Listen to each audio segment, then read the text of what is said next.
Shannon, back to Coogee Oval last Saturday. A good result, but probably left a few on the field there. Yeah, we did. We played quite well. It's a hard place to win. The crowd's very close. They're very noisy, very parochial. So, any result there is a positive one. But look, in review, we left a lot of points on our edges, which is something that we recognised going in to the game, that we were going to get some opportunities, and we left a few out there. It's a little disappointing, but it's focused our attention this week to reasons behind that. And so we've been able to sort of work on some things that will take us in good stead moving forward. And the guys pretty much self-regulating. You could hear them; they were disappointed with some of the efforts from some of their teammates. But that's probably a sign of a team that's wanting to do well. Yeah, we have some really high standards. And the players are own those. They're the ownership of those. So we were a little disappointed. But in saying that, we took a good step forward. It's a hard place to win, and we did enough to get the result. But we're certainly not settling on anything at the moment, and we're driving our standards really high. So moving into Parramatta, where we know that's going to be a tough game. We know that there's an unpredictability about them, and we're working really hard to make sure we continue our momentum. Special moment, saying farewell to James Brown last Saturday, and some teary moments, maybe even in the dressing sheds afterwards. Yeah, it was. There's a little bit of emotion around the game and around James's last performance.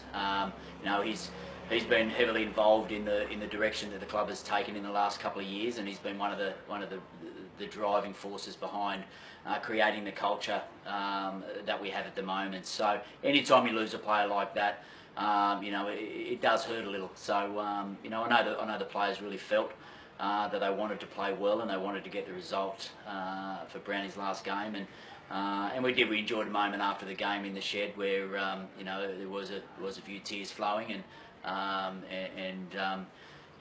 was sent off in a good way.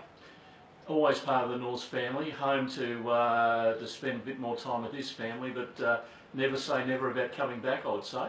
No, absolutely not. We talk about what's our why to play the game, and family is a big why across a lot of our playing group. And for Brownie, he's made some real significant sacrifices in playing out here and with his family at home. And he's got a young family, a couple of kids, and his why was for his family, and he's made the decision to go home for that exact reason, for his family. And so he'll go back and he'll do that, and I think that it's a good decision for him. But the door will always be ajar, and he's red and black, and if the opportunity presents itself in the future, we'd certainly welcome him back with open arms.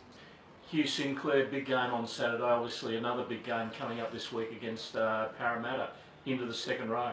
Yeah, we moved him up into the second row. There's a little bit of a hole there that we have to fill, and Hugh had a fantastic game on the weekend. He carried really strong, really came into his own there on a couple of his carries down sort of the edges. So he'll move up in that role, very experienced in that role as well. So provides us a really good opportunity for George Miller to get his first start. He's been playing some really good football with a lot of energy and in seconds. So I'm really excited by that opportunity for him as well. Debut off the bench for another newbie to the club, Bill Freeman. Yeah. Look, we had a couple of injuries there in second grade. They were unable to sort of stand by, so it sort of prevented him the opportunity. And then, as you saw the game unfolded, the need for an outside back presented itself. So Bill, I know he's a Norths junior, and it's been a pretty quick rise since he joined the club to getting that opportunity. But he's got a lot of work to do,